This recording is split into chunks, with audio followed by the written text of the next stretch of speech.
Hello, everyone, and peace of Christ to all of you.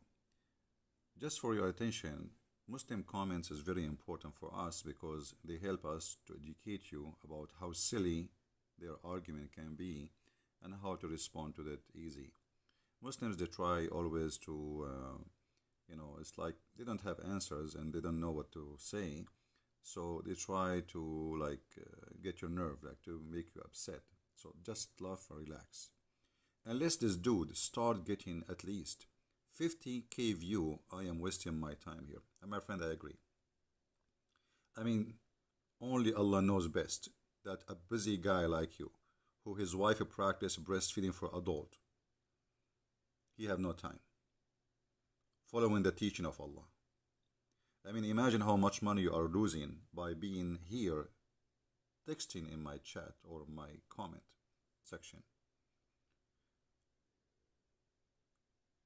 You should be giving tickets following the teaching of the Prophet Muhammad, where he says that a woman she should give her breast to an adult. And what about different idea? I mean, why you are wasting your time sitting here when the Muslims now discussing that camel urine can cure coronavirus? I mean, why you Muslims are buying medicine from America and Russia like crazy? It is the urine of the camel. Imagine if the urine of the camel can do this. What about the holy piss of the Prophet, which is we mentioned the article written by you Muslims about it in the previous video. If the camel can cure corona, the piss of the Prophet, which is holy, can do what? I heard that the price of 1 cup of camel urine, and you see here this doctor, he's a doctor by the way, Muslim doctor, he is drinking camel urine and says, drink it, it is the way to stop coronavirus. Yeah, too bad. The United Nations don't agree, says, stop doing that, coronavirus or all viruses are exist in the camel milk and the camel urine, very dangerous. And additional to that, the urine can destroy your kidney, which is very simple to understand, especially the camel urine is very concentrated with acid. You are busy, you have no time. I understand. Maybe your daughter she want to do muta, but imagine how much money she can make, and if you can make turn, like you are the one who reserve take phone calls for your daughter, especially if she's good looking and she live in the Middle East. Now he said more comments. Let us see more comments about what he said. Okay. He said. Tim Hamad, he said that Jesus said, Allah, Allah, why have you forsaken me? Jesus says, Allah, Allah. And look what he said here, over here. Let the Muslim worship the God, the man on cross cried out. What a big deal. You see, first of all, Abdul, I mean, those things Muslim, by the way, this the same guy because he keep coming here. We answer those questions a million times, but it doesn't hurt to answer a billion times, just to spank them for the joy. Jesus here is quoting the Old Testament prophecy about him. But isn't it Jesus, he says, you can destroy this temple and I can build it in 3 days? Talking about his body. So my friend, death cannot take Jesus. However, as long as you are mentioning this, saying, worshipping the God man on cross cried out too, you just expose your prophet. Because if you agree that Jesus was on the cross, and for us this was a victory for Jesus, proving who is he, for death cannot take him and grave cannot hold him. But by saying what you said, you just prove to us that the Quran is a fraud. Are you with the Quran or against the Quran? Obviously you are against the Quran, because you just said, yeah, let Muslim worship the God, the man on cross. Hold on. So you should not worship the God, the man in the cross. You should worship Jesus the Muslim. For Jesus the Muslim, according to Muslims, never cried on the cross, as you are quoting here, which is a prophecy from the Old Testament, and never be in the cross. So you just admitted that Jesus must be God, for he never was there, according to the Islamic cult. So thank you for saying Muhammad is a fraud. Thank you for saying Jesus was truly in the cross and Muhammad is a liar. And thank you for saying that no Muslim should follow the Quran, therefore Quran is stupid. In the same time, thank you for fabricating saying that Jesus says Allah, Allah. When Jesus, he said, who is the Antichrist? Is the one who denied the Father and the Son. And Muhammad aka Allah is the one who denied the Father and the Son, which means according to Jesus, he is the Antichrist. So my friend, Jesus never have nothing to do with Allah except that he is going to defeat him, for he is the name, one of the names of the devil. In the top of that, as long you are a person who refuse to worship God who died, according to your statement, right? Well, your God is dead. And your God is a man. Let us prove that. If we go in the hadith, we will find this. And don't tell me this is da'if. People will laugh at you and they will spank you. And they will have 10 fingers in your bum, not 5. The Prophet SAWS, this is like a name of a FM station. And I have told you, he said, I have told you so much about the Dajjal, the Antichrist. You Muslim believe that the devil is an Antichrist. That means he is God, which means Christ. Because you see, the devil is anti-God. To have a title of Antichrist, that means Christ is the most biggest enemy for the devil. You see, if I say Trump is challenging, a normal person, a bus driver, people will laugh. I mean, you are a president of America, he is a bus driver. We cannot compare in power, right? But when the devil he challenged who? He don't challenge Muhammad. Muhammad worked for him. The devil is against Christ. The Antichrist, you Muslim, you even, how dare you even to use that statement, yet you do not believe that Christ is God. By saying that statement here, you admitted that Christ is God.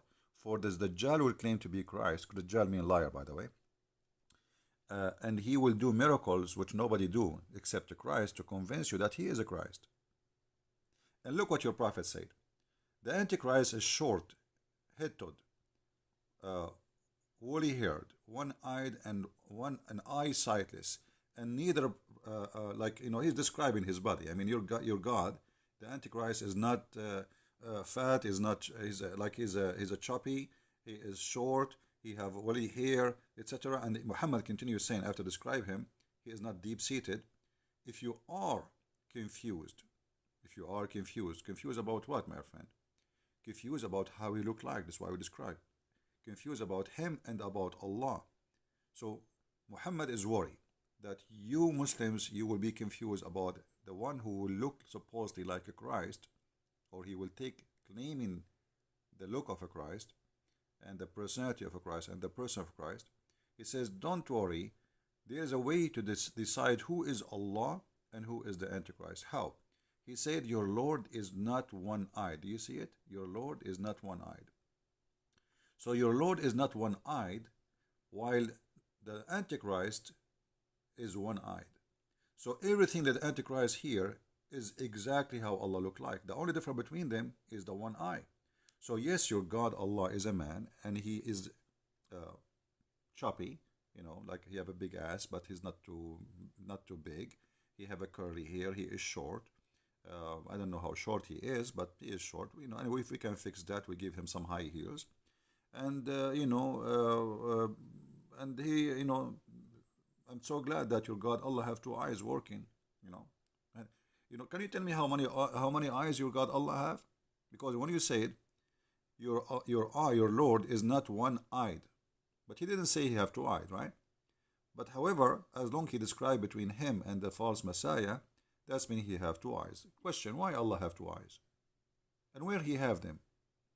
In his knee, in his chest, in his forehead, in his back, in his neck, maybe one eye in the left shoulder, one eye in the right shoulder.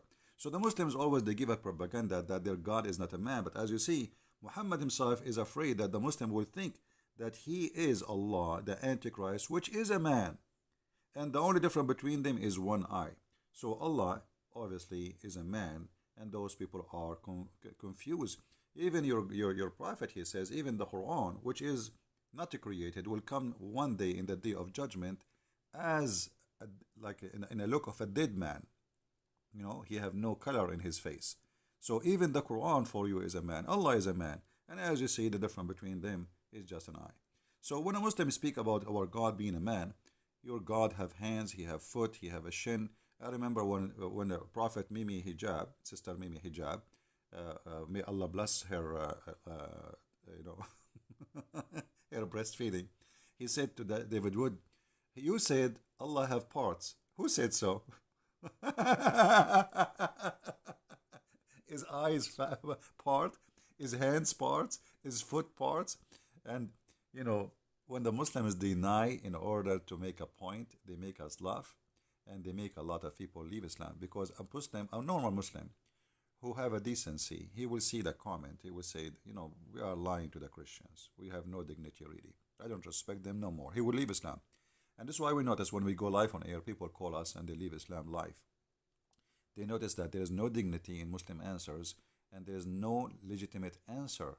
They just try to make fun and mockery, but by doing mockery, they help us to return the mockery and mock their God, who is obviously fake. I mean, why in the world Muhammad is confused, or the Muslim will be confused, about the look of Allah and the look of the false Messiah? If Allah is not a man anyway, why you want to describe that the only difference between them is one eye? Is Allah a man or he is not? If he is not, then they will not be confused. There is no need to say, oh, you need to know that Allah is not one-eyed. So this description is what? I'm afraid, Muhammad said to them.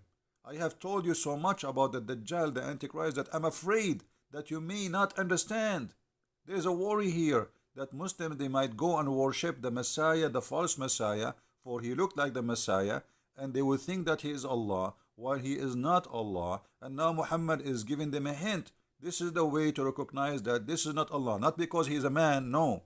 Not because he is short, no. Not because those are description of Allah. The only difference between them is the right eye, one eye sightless. So when you say what you say, you made us laugh. And I say to you, my friend, don't waste your time. Go and do breastfeeding for adult. Let your girls do prostitution, as the Quran says in the chapter of Al-Ahzab. You know, force not your girls to do prostitution if they choose a chastity. If they choose a chastity, what if they don't choose? It's okay. No. And if you force them, Allah is all merciful. No worry. This is why there is no punishment in Islam for prostitution, because this is legal. It's halal, especially as long you are using your slave girls. And maybe, you know, advice. I'm just giving you Islamic ideas to invest your money in a halal way, like breastfeeding, mut'ah, breast prostitution, selling camel urine. Oh, by the way, lice. The Prophet, he used to have a lot of lice, and now they are saying lice. They are saying that lice is very healthy for the hair. Maybe you want to practice that too. You can open a store in Amazon selling lice. You can sell camel urine of the Prophet if you have any samples left, you know, during the time of Muhammad somewhere. You know, you never know. They might save it. I saw a hair of the Prophet growing. The hair of the Prophet growing, but Muhammad never grow. Neither his brain. Thank you guys for listening. Leave your comment and let us see what the Muhammadan will say. And you will notice they will answer nothing about what we say. They will talk about something else because they have no answers. Thank you. God bless you and miss you all.